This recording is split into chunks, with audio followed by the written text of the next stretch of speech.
mettre sur le pied une... Dans un état de droit, il y a une justice indépendante. Seigneur, nous sommes fatigués des voleurs. Nous sommes fatigués de ceux qui s'enrichissent. Nous sommes fatigués de ceux qui ne voient que leurs intérêts.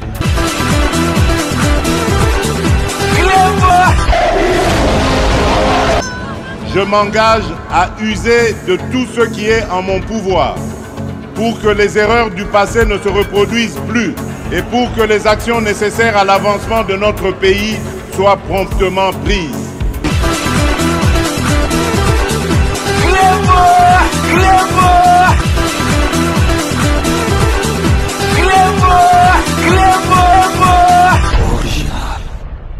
Salut et bienvenue sur Clébois Original. Merci de votre fidélité. 5 minutes avec César Ngati. Tout le monde est d'accord et il en restera ainsi pendant très longtemps. Merci de votre fidélité car je vous imagine très nombreux comme d'habitude devant vos téléviseurs, ordinateurs pour suivre votre émission 5 minutes avec César Ngati. Donc, je ne cesserai jamais de vous remercier pour votre fidélité. 5 minutes et allélo, ils allaient édition spéciale boyebike tozali na kin ba émission yo surtout oyo to salaka donc et salemaka en direct de kin pour rappel to epsaki binoke to yé awa kovanda définitivement donc depuis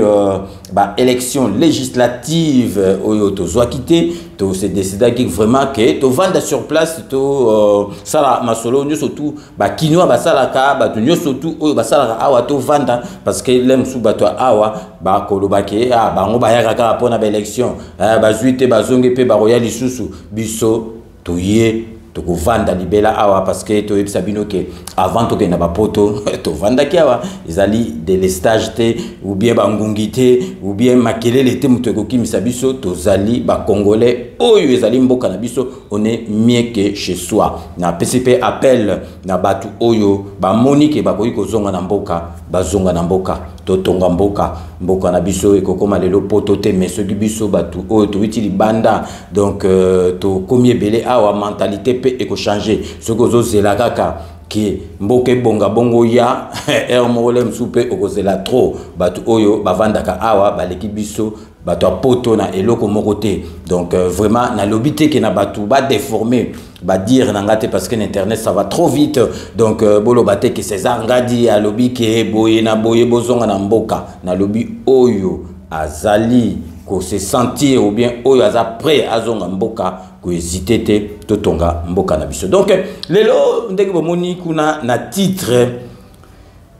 gouvernement oyo ya mama na biso Judith Tuluka donc oyebike batu bazali kozelango donc espoir ezali vraiment na kati ya gouvernement oyo bomonaki tant ezwaki po babimisa gouvernement oyo lelo gouvernement oyo eye na makambu na yango gouvernement oyo boyebike c'est la toute première fois que tozwa première ministre ya mwasi premier ministre na mboka na biso banda Kasavubu ti na Kabila mwasi akomana no premier ministre te et salami na area Fachi Beton bokoyi koloba na bino nyoso tout et koti na histoire soki lelo na histoire mboka na biso batuni question premier ministre nini ya mwasi ya liboso azalaki na mboka na biso bakoloba Judith Suminwa Tuluka et puis soki batuni na président nini mutanomaki premier ministre bakoloba président Félix Antoine Tshisekedi Tshilombo ata bato balingaka ete mais yebaka histoire ba changeaka yango te. Donc revenons à notre sujet du jour oyo bomoni na kati ya titre na biso na lobby que démission et salami week-end parce que le président de la République je pense que dimanche ou samedi soir ou dimanche à Kendaki déjà Afrique du Sud pour na quoi assister la cérémonie à investiture parce que président d'Afrique du Sud donc azali réélu net Fachi Awa azali réélu président pays Afrique du Sud azali réélu net biso tozalaka vraiment na relation malamu président de la République a koyi ko manquer parce que yepé ayaki Awa donc président de la République se trouve actuellement na Afrique du Sud donc azwa qui démission il y a ministre délégué près le ministère de l'Environnement et Développement durable en charge de l'économie du climat. Donc, Maman Nabiso Stéphanie Mbombo Yemutu a démissionné. A démissionné qui week-end Oyo, ceux qui ont démissionné au Tindi lettre na démission, président de la République paix, il faut Andy Mayango. Ce qui Tindi lettre à démission, et comme appelle que président de la République a boui au démissionné. Mais il y a Maman Nabiso Stéphanie Mbombo, Oyazali, ministre délégué près le ministre de l'Environnement et Développement durable en charge de l'économie du climat, a démissionné qui peut président de la République avant Akende. Afrique du Sud, Andima qui démission Wana. Bouyebi, tout ce qui concerne politique, ils allaient sengomingi parce que c'est politique, bah Congolais, bah komi, bah koma ko soana na yango, bah koma ko discuter na ngokala, ils allaient ka musique, na sport, surtout football, mais si ko Congolais a koma vraiment ko discuter makambu, il y a politique, il y a mboka na ebobikara, ce qui les kambo qui sont concernés politique, ils sont concernés président Félix Antoine Tshisekedi, ils ont concerné IDPS, ils ont concerné Balouba, Bouyebi et Panzanaka d'une façon virale dans les réseaux sociaux, polémiques, ils allaient enfler depuis démission hors démission à lobby ango bien yé mouta démissionné, ils allaient pour convenance personnelle, donc ils allaient yé moko moutou a sengi a démissionné, mais eloko nini et le bamité total en kati il y a émission mais avant total la yango tozali ko la sabino bato ba ebité bon déjà na ba photo total la présentation il y a ministre Nabiso Maman Nabiso Stéphanie Mbombo yazali ministre délégué près le ministre de l'Environnement et Développement durable en charge de l'économie du climat na palais du peuple le jour il y a investiture il y a gouvernement na bango. Restez connectés sur Équilibre Original. On revient tout de suite. Madame Stéphanie Mbombo Mwamba, ministre déléguée près le ministre de l'Environnement et Développement durable en charge de la nouvelle économie du climat.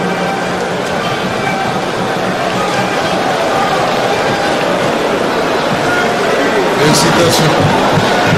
Votre intelligence transformer les villes. Merci. Félicitations.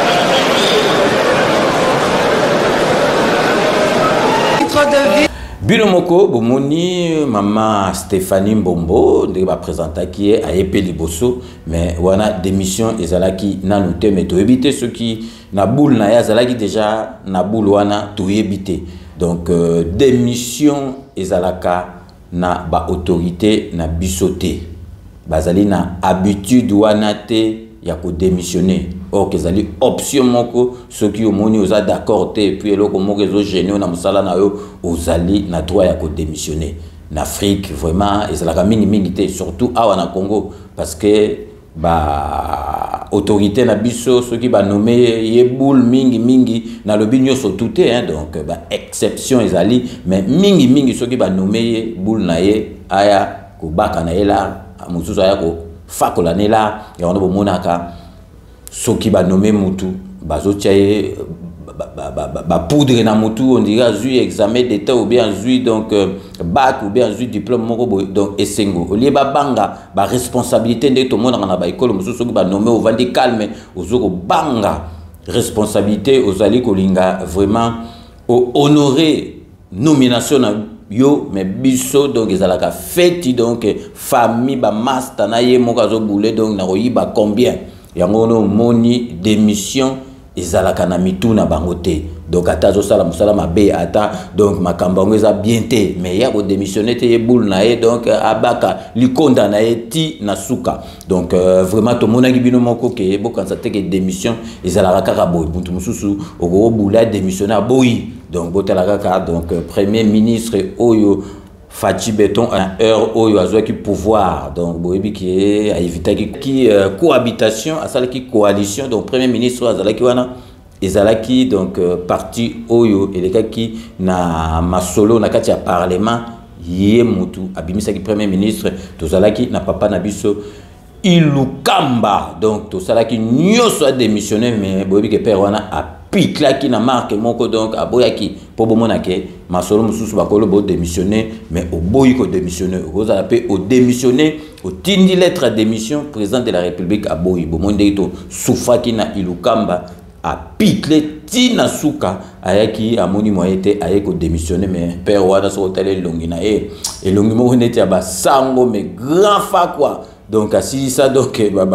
ba locomotive la société a chemin de fer botalara ke Kabila ayeko inauguré na gare centrale donc ba train aye donc ils ont inauguré voiture ou bus boko betatu mais Kabila ayeko inauguré na gare centrale ba train donc ba locomotive ba ngonda yango botara soni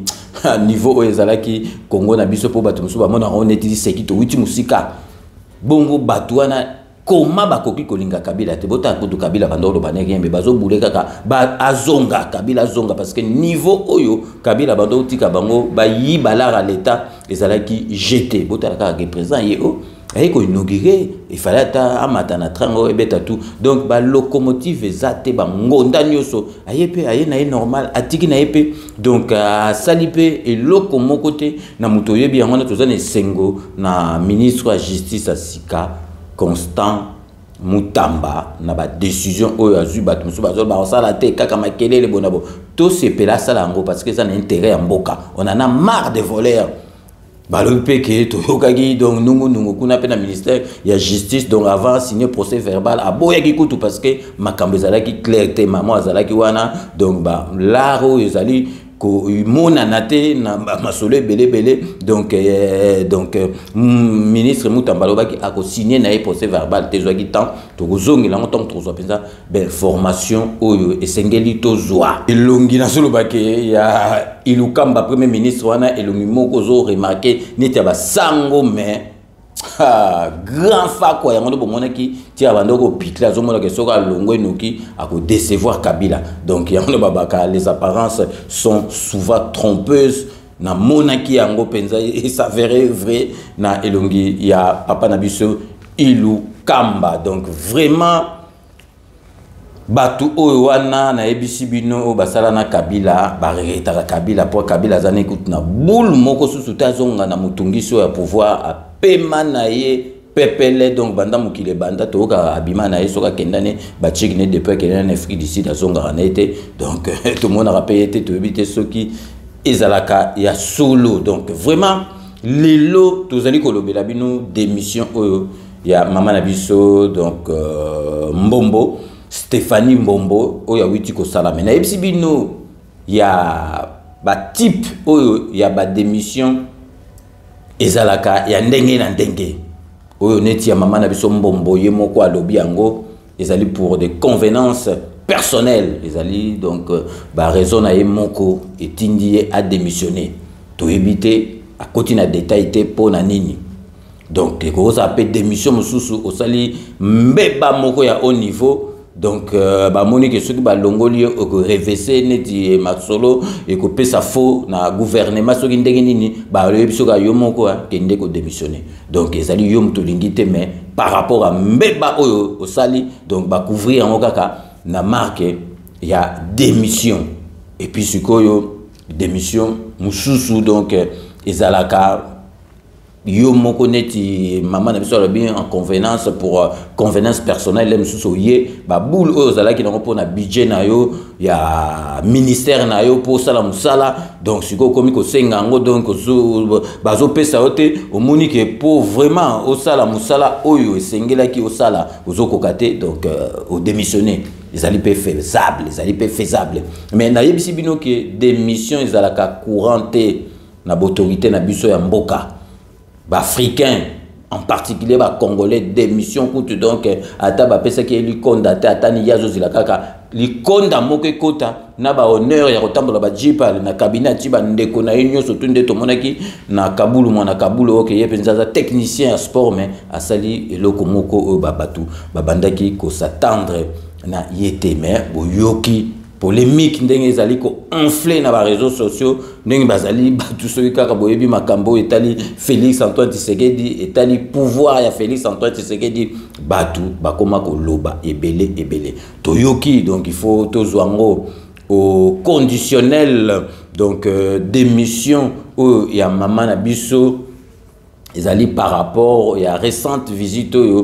à Salaki na Brazzaville.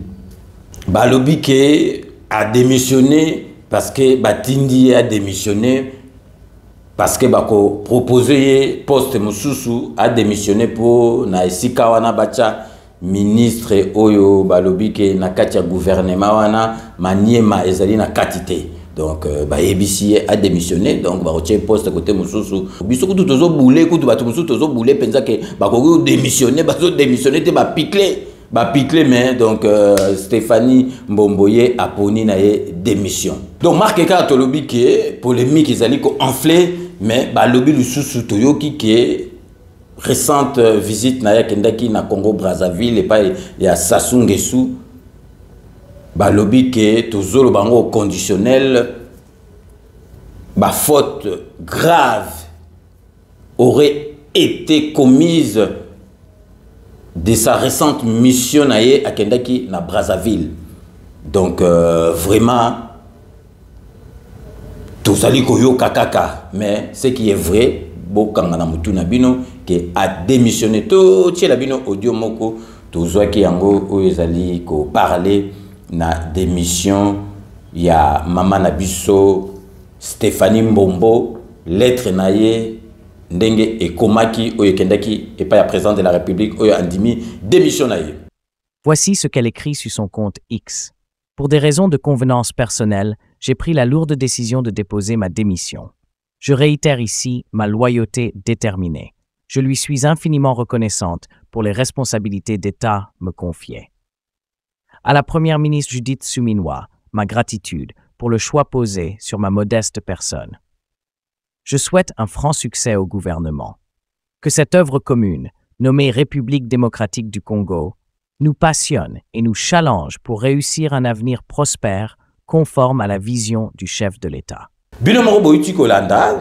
démission ezalaka raelo mo bien te donc démission soke salami batu fo ba boulé ou bien donc asali musala malamu te ou bien asepeli na gouvernement te ou bien ba moyen oyo asengaki pour asala masolo na ye donc azu yango te mais ezali vraiment très tôt donc maman na biso Mbombo a battre record ya ba démission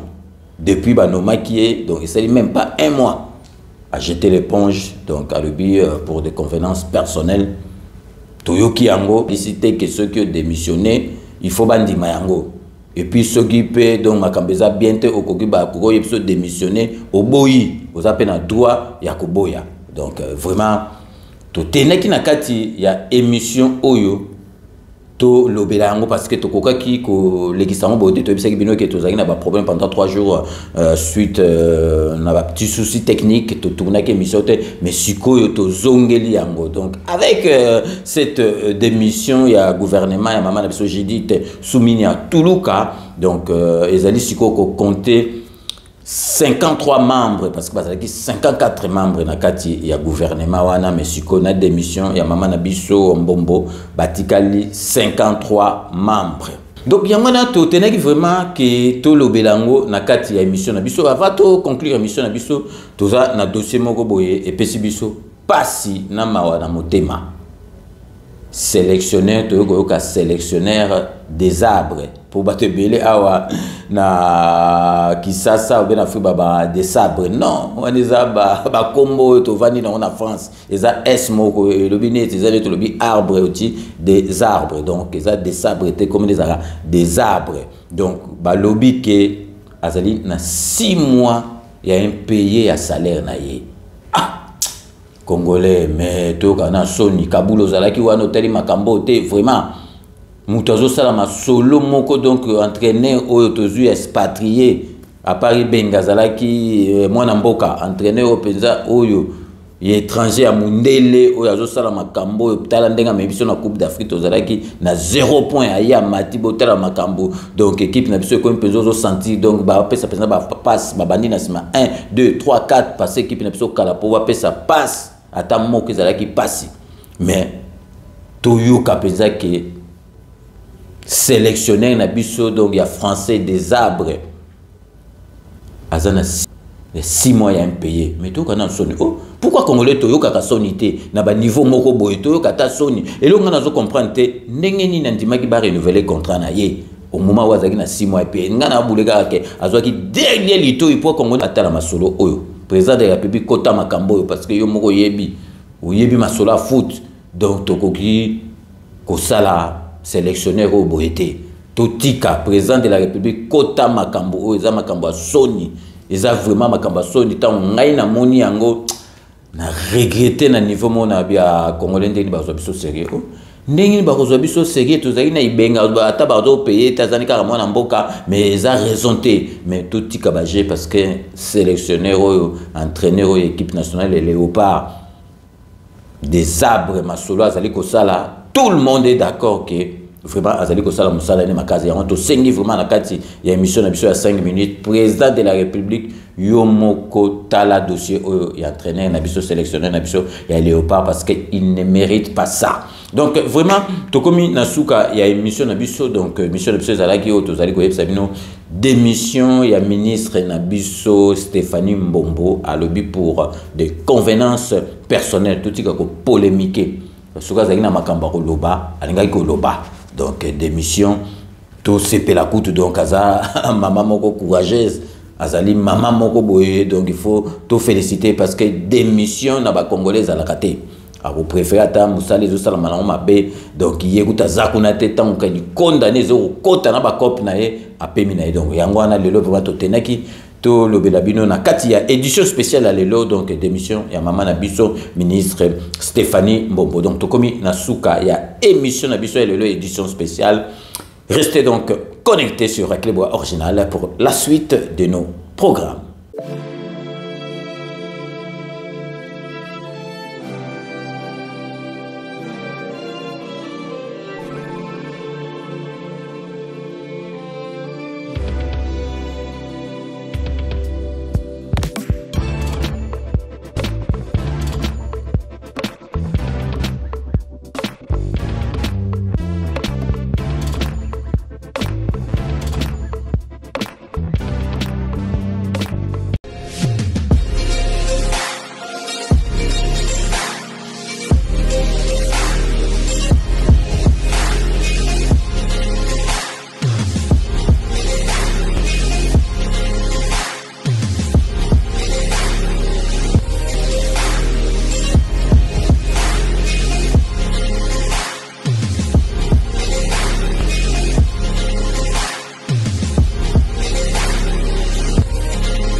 Avec Kodiasimo, voici encore une opportunité de devenir propriétaire à Kinshasa avec un apport à partir de 5 000 $. Des nouvelles parcelles en vente, des constructions déjà en cours, à Ntsele au bord du fleuve, Daipen, à quelques mètres du mausolée d'Étienne Tshisekedi, quartier Poulmalebo, à Safari Beach et bien d'autres encore. Devenir propriétaire avec Kodiasimo, c'est choisir d'acquérir votre bien immobilier avec un accompagnement personnalisé, allant de l'achat de votre parcelle jusqu'à l'obtention de votre titre de propriété. Avec un service après-vente assuré par notre équipe juridique chevronnée, vous êtes garanti de recevoir votre titre de propriété, peu importe votre lieu de résidence. Avec Kodiasimo, vous avez la garantie d'un service clé en main. Kodiasimo, la meilleure adresse pour construire la vôtre.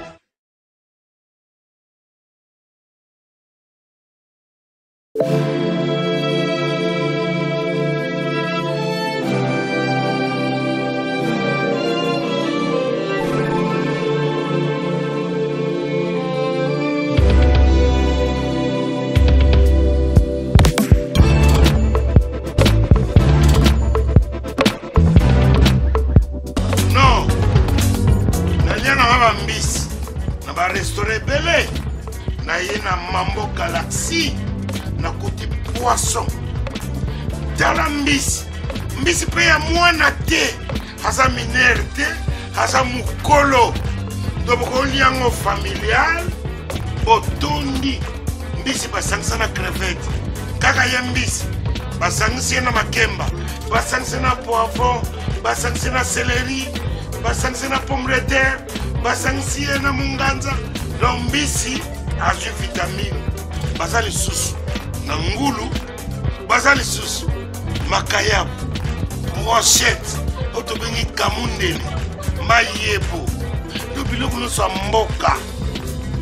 pas Galaxy Mambo, Tozolia. C'est Mambo Galaxy. Nous sommes à la Panabana Mboka. Yangwana Congolais, Pona et Siko Yogolela, or que les Congolais de Yébani. Vous savez 6 mois, au Kuni la propriété. Tiens, vous avez mais Galaxy Mambo, 8 ans. Quel restaurant? Et ça m'a cicaté. Au numéro 137, rue André Carman, à Aubervilliers, composez vite les 07 53 28 89 07. Galaxy Mambo, c'est du wow.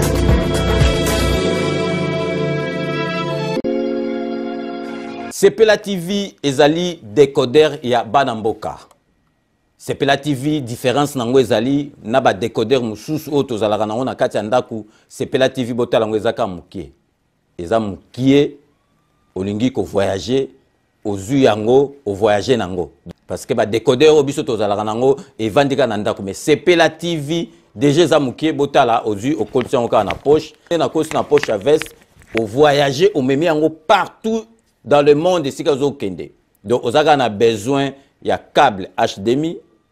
courant na internet. Internet est comme partout, courant est partout. Donc ils en a plus de 500 chaînes surtout ya kitoko. Bilengi ba choix ya congolais kaka mutaoye bango. Donc congolais kaka mutaye bien. Congolais kaka mutaoye ba elengi nini yo kaka. Donc congolais kaka mutaye bien. Donc c'est Sepela TV ça ya Banamboka. Bozwa abonnement nango okozwa ngo ya ne mobimba okozwa ngo pe par mois. Au bengi bango na ba numéro na bango bozali komona. Donc Sepela TV ezali décodeur ya yo ya ngai. Donc ezali ya étranger te ezali ya Banamboka. Avec Sepela TV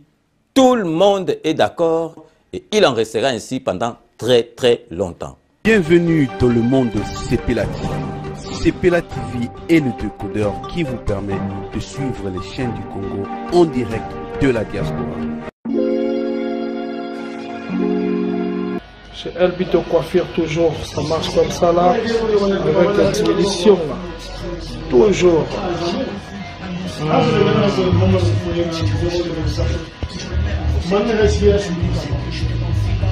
Salon number 1, chez Elbito Coiffure. Tu coiffes avec sourire, tu coiffes avec noblesse. Chez Elbito Coiffure.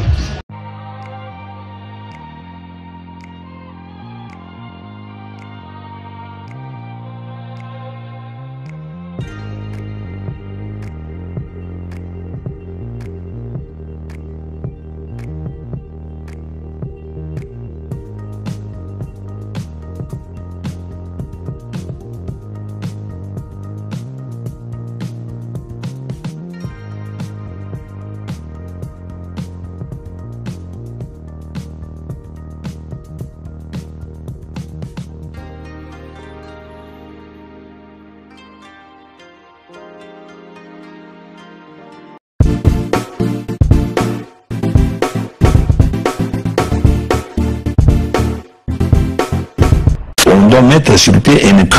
dans un état de droit et une justice indépendante. Seigneur, nous sommes fatigués des voleurs. Nous sommes fatigués de ceux qui s'enrichissent. Nous sommes fatigués de ceux qui ne voient que leurs intérêts.